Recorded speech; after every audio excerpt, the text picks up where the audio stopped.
Hello to all suffering addicts, and hello to all the people who have found sanity in the recovery lifestyle.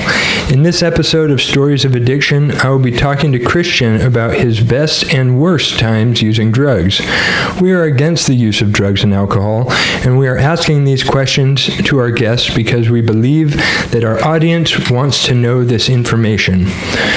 Christian is a client at the Gault House Sober Living Environment in Santa Cruz, California. He is 45 years old, and he has been addicted to alcohol, weed, and a little bit of everything else. Christian, how are you doing tonight? I'm good. How about yourself? I'm good. Thanks for joining us. Sure. So what were your drugs of choice, and how did you get started using them? My big one was alcohol. I really don't recall how I got started using it. It was kind of around the house during the holidays, especially. Dad building a deck in the backyard. Hey, can I have a sip? Here's some Budweiser. Spit that out. Tastes like crap. And then, of course, your friends are using it. The ones that are drinking and you're not. Oh, well, how's that one taste? Then it just kind of progresses from there. And for a long time, I was able to maintain. I could feel a buzz. Okay, I'm good. That's enough. All right, okay, now the buzz, and then I see people getting drunk. I guess what I thought were drunks, but they were just completely annihilated, and it looked like they were having a good time. I'm like, well, what do I got to do to get to that stage mentally in my head? And, oh, look, what's that? Oh, yeah, we're doing this. During the holidays, the favorite drink of the family was, the good old Crown and eggnog, and when I was young, I remember lost track of my eggnog, which didn't have Crown in it. I'm a little guy, so to speak. At the time, I was probably maybe 10 at my uncle's house. Everybody was, rosy-cheeked and the fire's going, and I couldn't figure out which one was mine, so I stole my aunt's. Well, I found out that was my aunt's the hard way, because, oh boy, that's what it felt like. But I didn't, drink anything after that. I kept track of my stuff, and then as time progressed, I figured out what I needed to get drunk. And, of course, as I continued to drink, oh, hey, try this, next thing you know, I'm smoking pot. Everybody smokes a little weed. Some people smoke a lot of weed in high school. That's pretty much where I got started with that.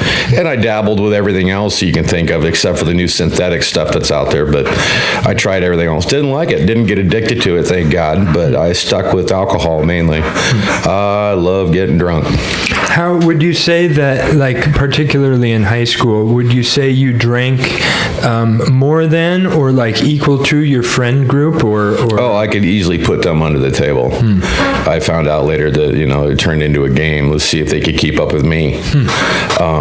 There was times, I was walking around with my bottle and I had my own 30-pack of beer, and I'm still talking to the police because everyone's being obnoxious, and I'm the one that was sent out to deal with them because I'm still coherent. And even the cops sometimes didn't pick up on it.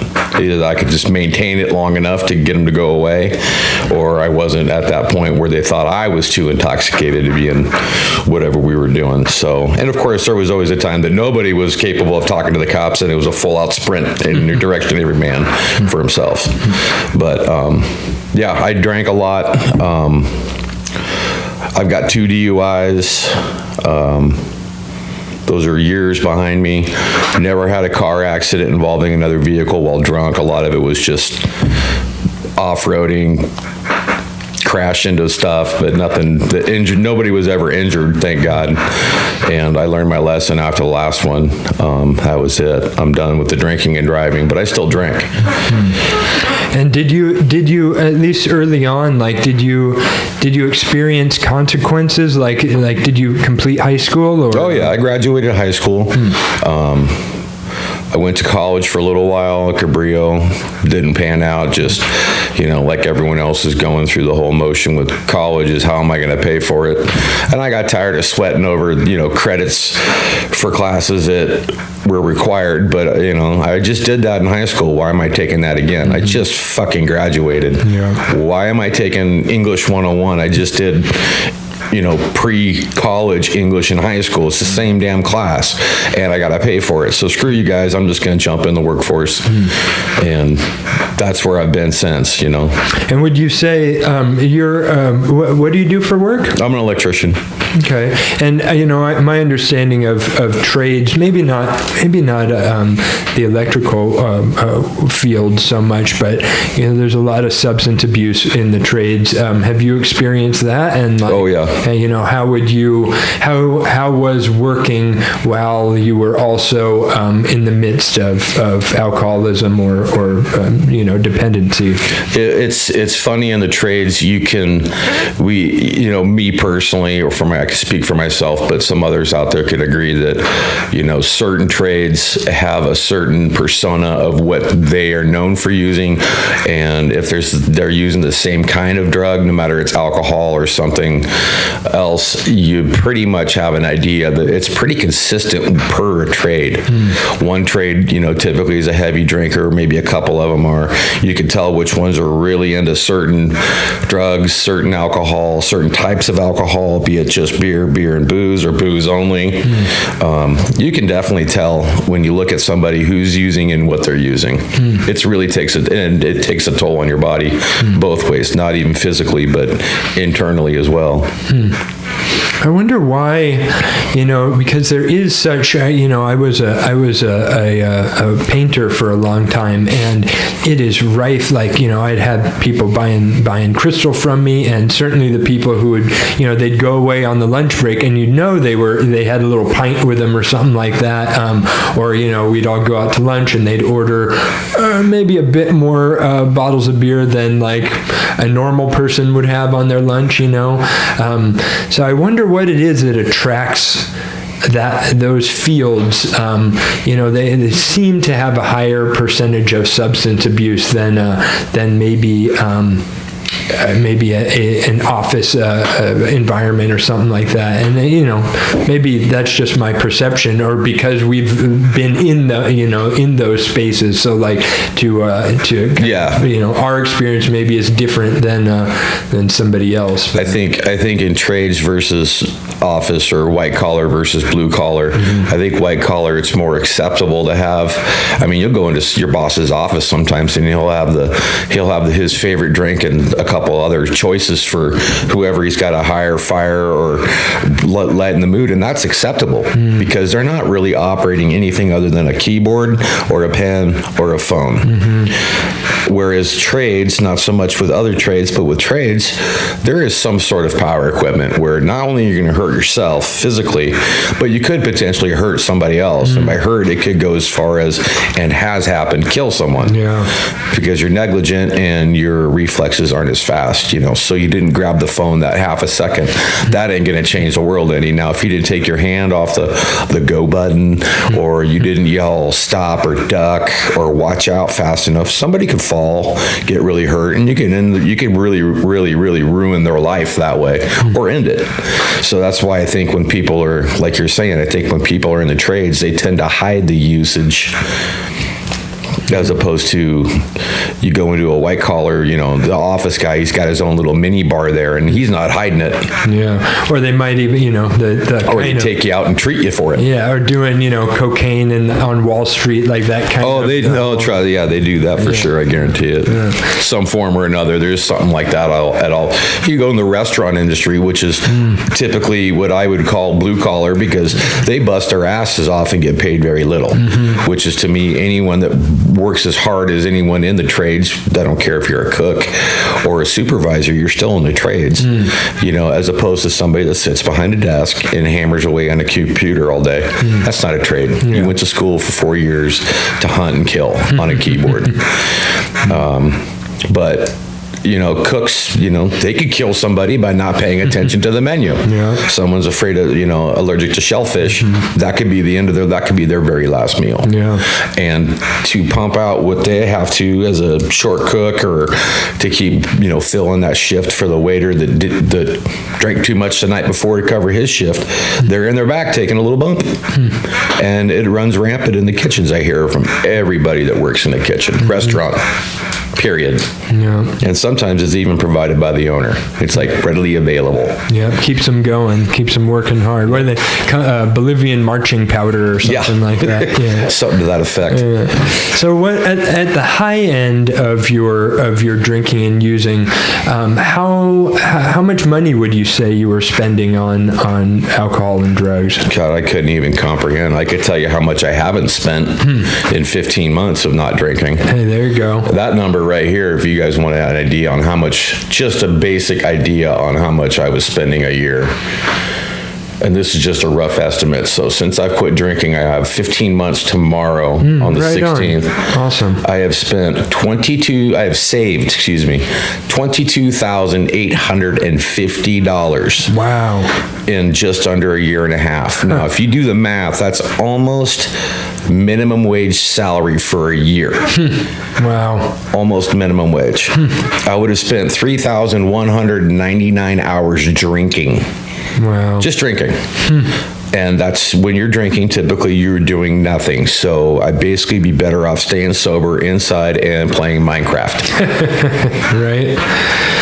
Well, what would you say? That's remarkable, by the way, and congratulations on the 15 months. I think it's 15. Awesome. So it's on the 6th. It's the 16th of every month, and August 16th of last year is my second birthday, as I call it. Yeah, 15. Yeah, that's awesome, man. So what would you say throughout your years of drinking and using? What would you say your best experience was while using? My best experience. I can't really say I have like a best. I know I had some good times. I know I did some fun stuff because I probably wouldn't have done it or came up with it had I been sober. But, riding a keg down in Muddy Hill while drinking out of it and having photo proof of it's pretty cool. Probably doing something that was a little more challenging than I should take on, kind of that inhibition goes away, and just where you might stutter step, you just go head first into it. And sometimes I'm glad I did. Other times I kind of look back and go, I'm glad I got out of that. Some of the funny, like the riding the keg. Another one was helping a friend put some decorations on top of the local bar that I frequent. And someone comes out and goes, "You see that cowgirl running down Old San Jose Road past the bar?" I go, "Nope." I looked at my watch and saw that it was 12 o'clock and my son was out in the school grounds in the same direction the cow was going, so I took off at a flat sprint. In my head, I'm going to charge and take on that cow just in case he's going to go through a fence and hurt a bunch of school kids. Well, he didn't go into school, but he did make a right and made another right. And I wound up tackling the thing right by the pumpkin patch in Soquel. Not once, but twice. The first time it fell on me, the second time I held it down. But not everybody can say that they ran around Soquel Village chasing a cow. And some of you guys that might hear this know exactly who you're listening to. But yeah, and I have video proof of that as well. Unfortunately. Where did it come? Where did it escape from? It came from a ranch up North Rodeo Gulch. And the cow's name was Rose. And I did go see her a couple days later and said, "You next stay inside the pen, would you?" That's pretty good. Yeah. So what would you say? What initially caused you to decide to turn away from drinking and using? It was health reasons, family kind of point in that direction. I was eating less, not necessarily drinking more because I was drinking plenty. Just wasn't eating, starting to lose weight, not really looking the way I was. I did try and quit drinking once. First time, I only did the 30 days, and it stuck for about, I'd have to say, I probably, after I did the 30, it probably stuck for about 4 or 5 months. This was inpatient treatment? I stayed in inpatient, slept in a room, bunk beds, 4 guys, basically it was like a really, really weak version of like a boot camp. You got to get up, time to eat, do your chores, do your meetings, do your classes, and I wasn't really happy with it. But I did the 30 days, got out. I can do this. Yeah, boy, was I wrong. I did make a slip, which I didn't realize I had done until it was too late, and it went downhill from there. And when I went downhill, that was a roller coaster. It did not have a flat spot. It just kept going down like a sinking ship. And I wound up being like the Titanic. And it got to the point where I was sleeping in my truck, and my mom hadn't heard from me for a couple days. Knew about where I was parked and came and knocked on the window and said, "You need to go to the hospital." And I said, "All right."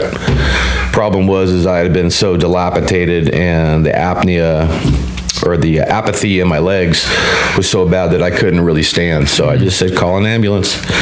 I don't think I'll make it from where the truck is to where the car is, Mom." So she did, and here I am.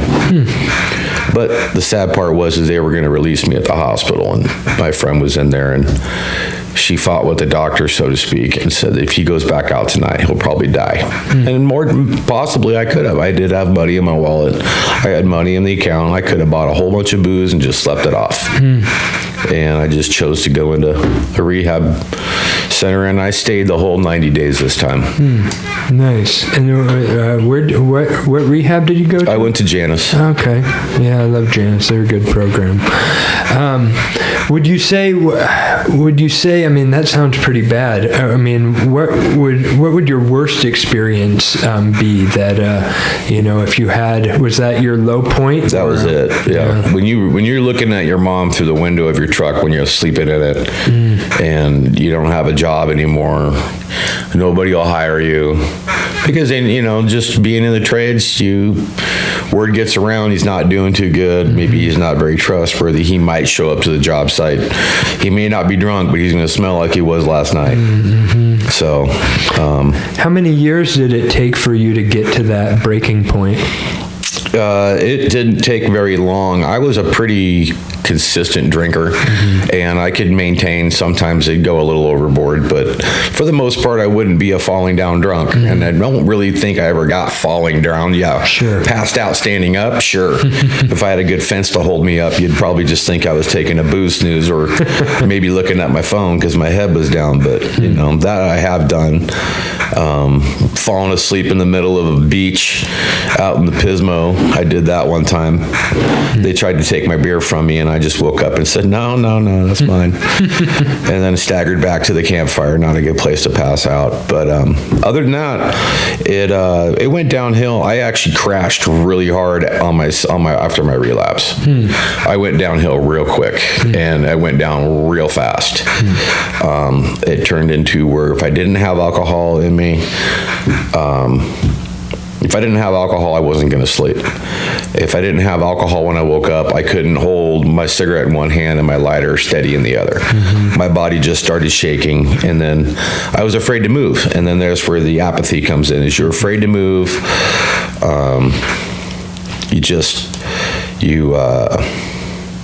You don't want to get out of the truck because you're afraid you're going to fall down even if you're sober. So you're motioning for strangers to come over, and you're giving them your credit card to go in and, hey, get yourself a pack of smokes while you're in there. And could you get me a pint and a 6-pack? And that would hold me. Oh, go get me smokes too. Next thing you know, you got like 4 packs of cigarettes and 3 half-empty bottles, and you're waking up and you're going, oh, I got that for the morning. Okay, I got to take a couple of get right sips and be on your way. Is that how they got you with the DUIs too? Like when you were living in the truck? Or? No, the DUIs, one was one I called BS on, and I probably should have fought that one. The other one I did. I crashed my truck. But I got the DUI because the fire department turned me in when they were trying to put me in an ambulance, and I said, I'm fine. And then because I was like, why are you grabbing my head? I was just in a wreck. I was being a jerk, but I was still in shock that I just wrecked my truck. So it was kind of, he caught me at the wrong moment. I was pissed about my truck. Got the firefighter, he's grabbing at my face, and I'm like, back up, buddy. Apparently didn't like my tone and motioned to the cop. And he's like, you been drinking? And I go, yeah, I just left the bar. I didn't hide it. I was like, yeah, but I don't think I'm intoxicated. Yeah. And I was just over the legal limit. I'm just a smidge of a blowfish. But buzz driving is drunk driving. So, I was over the .08. Book 'em, Dano. Yeah. So off I went, and that was the end of that. My truck wasn't repairable. So lost out on that one. I'm curious if your drinking costs you anything in terms of like personal relationships. Oh yeah, drinking cost me my marriage for sure. I don't see my son as often as I'd like. I think the marriage thing, I think a lot of that had to do with maybe both sides. I'm not saying it was my wife's fault. I'm saying that I was feeling something was weird going on there, and just I thought it was her giving me the shoulder or something. And that's a tough nut to crack on that one. But it didn't help with my drinking, I'll tell you that. And just a pure fact. I mean, she never really sat me down and said, you drink too much, this is what's going to happen. I never really thought the repercussions were going to come that way. But, that's in the past now. It's done. We're still friends, but did she drink at all or use anything herself? Oh, she would drink right there with the best of us. She had no problem with it, but she wasn't a habitual drinker like me. Nowhere near an alcoholic, I would say. Yeah, she definitely loved to have her beer. But that was campfires and camping, and if she went to the bar with our friends, wine tasting with her family. Yeah, that's just normal. But it wasn't like, in the trades, you get off work, first place you go is the bar. Yeah. And you talk about work, and you bitch about the painter, you bitch about this guy, you bitch about you complain, you get it off your chest, and then you go home. Yeah. I had the problem of I never knew the time to go home. And when I did go home, it was, stop and get some more beer. Here we go. And how long before, when did you guys break up in relation to when you sought help and treatment? Oh, our divorce is, I don't know the exact date, but I know our divorce was finalized a couple years prior to that. But the divorce definitely not by any means trigger any of that. Okay. That's for sure. No, it had nothing. It didn't intensify after that. No. It was already intensifying. It wasn't slowing down, and that it didn't. I can't put any of that on that. Sure. I just I ask because oftentimes when somebody's in that environment, like when they're out of it and they're it's kind of like taking the reins off a little bit, you know what I mean? So, exactly. Yeah. No, I totally get that. So what has your experience of the recovery lifestyle been thus far over the last 15 months? Well, I can do a whole lot more. I can help a whole lot more. I'm sleeping better. My complexion's cleared up. I got hair growing. Now it's coming out gray, but at least I have hair on my head starting to make a comeback. Body still hurts, which I did use alcohol for to numb the pain, but alcohol, that's what it does. So, and I'm not a big pill. I don't like taking ibuprofen. I don't like taking Tylenol. I don't like taking pills. So I never finish any of my medication anyway. When I do take it, and it's not out of fear of becoming addicted to that. I just have never liked taking pills. It's like you got to hide it in a hamburger or something. But other than that, now that my sleep is gotten, so to speak, more standardized, when I do get a good night's sleep, it's a good night's sleep. I have 2 jobs though. I have 2 jobs now, 2 vehicles that are paid for. I'm ahead on I've almost completely paid off all my debts. Still digging away, but it's a 24-hour-a-day program. So it's, as long as I can get through the day, one step at a time, one day at a time, like I say, but it's just, you can't worry about the stuff that could happen tomorrow, because you could wake up, have a bowl of cereal, walk out the steps, fall, break your neck, and then you spent your whole day yesterday worrying about it. So just get out the door and get to work on time and do your job. 1 hour, 1 hour at a time. Slow and steady. And what advice would you give to somebody who's maybe considering getting into sobriety?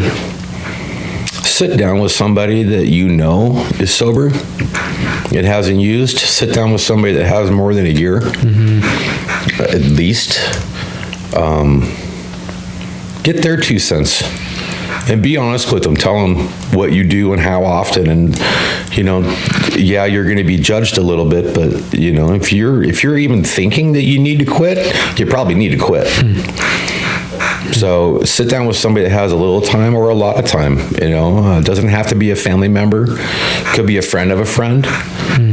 You don't have to, just those, we as recovering addicts, and we're always recovering. Every day you recover. You need to, those are the people that will help you the most. Somebody that went to school, but still, somebody that went to school that understands addiction, but them themselves are not in recovery because they still drink or smoke or do whatever they do. They're not going to understand it. They won't understand the actual physical addiction where your body literally is craving it. So talk to somebody, just ask them. But like I said, if you're thinking about it, you probably need to seek some help. I'm glad that you said the piece about, that we're always in a constant state of recovery, because my first time when I was in sobriety, I'd put a few years together, and I was very confident in my continued recovery, and began referring to myself as having recovered in the past tense, and I think that went to my head in a sense, and eventually I began backing away from the things that had reinforced my sobriety, going to meetings, being involved with all that, and it was like this gradual process, and pretty soon I was back in the spoon, so to speak, and you can't really see that happening until you're in the thick of it, but looking back on it, it's easy to see now, and I think maintaining a constant reminder that no, this is a lifelong thing, and like you said, that it's one day, and sometimes 1 hour at a time. You just take it bit by bit, and resolve not to pick up, to deal with whatever we're going through. But I think that's the biggest thing, is just don't pick up. And I didn't understand that until just now, or not now, but in this recovery, is as much as I would, days that I come home from work, and man, does my car pull me towards the bar. My truck will pull me towards the 7-Eleven, grab my fix, and just go sit up on a bench, or go to the other bench, or go here, go there. It doesn't have to be just that one. What a day. I'd like to finish it off with an ice cold one, but I know what happens is I'll have that one, then I got to come back to this SLE that I'm in, and I might not get tested, or I might get tested. Maybe I could sneak through, or I could hang out until just a little bit before curfew, zip into my room, and nobody will know. Well, horseshit. Because it's not worth getting a ride up. It's not worth getting kicked out, because if I get kicked out, it's going to take me at least 2 days to find a place to couch surf that I'm cool at, and then I'm sleeping in my truck, and then I'll get used to sleeping in my truck, and I know exactly where that's going to lead to, is I'm just going to go right back down that rabbit hole. So just that one time, it's just not worth it. It's not. And even when I'm going to get out of here and get on my own, it's not going to be worth it then, because I'll probably lose where I'm living there. And eventually I want to have my own big bed, and I don't want to have to tiptoe through the room on my way to work at 5 o'clock in the morning, getting ready. I don't want to deal with that. And I want to be able to walk around my house and make whatever noise I want at whatever time. If I decide I want to wake up at 4 a.m. and watch TV for an hour, I can do that. I don't have to worry about disturbing 4 other people. Yeah. Yeah, well, and I would say too, that's the thing, that if we focus on that moment of like, oh, what that drink or that high will feel like, we're not taking into account that as addicts and alcoholics, it isn't that just with one time. That as soon as we reignite that fire, it explodes, and there is no moderation for people like us. So what gives you hope for the future? Like, what are your goals in recovery? Like, what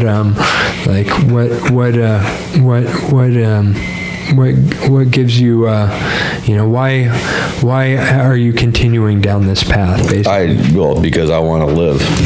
And I know that if I go back down that path again, I'm probably going to die, because I'll make sure that wherever I go, I won't be as easy to find next time.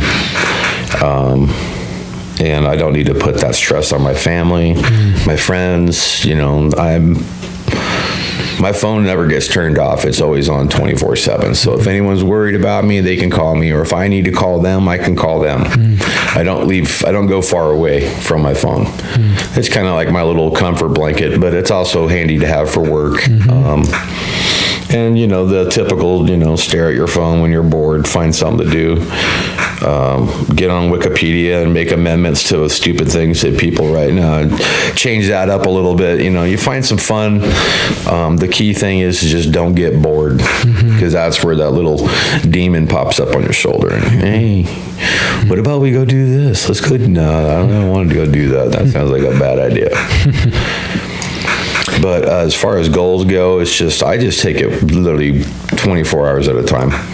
I don't know what's going to happen. Sometimes I'll take a 2-night overnighter from work here at the SLE just to go sit in a hotel, and everyone, ooh, isn't that scary? I go, no, I watch whatever I want, and I do whatever I want. I get takeout, fast food. I treat myself to a bath.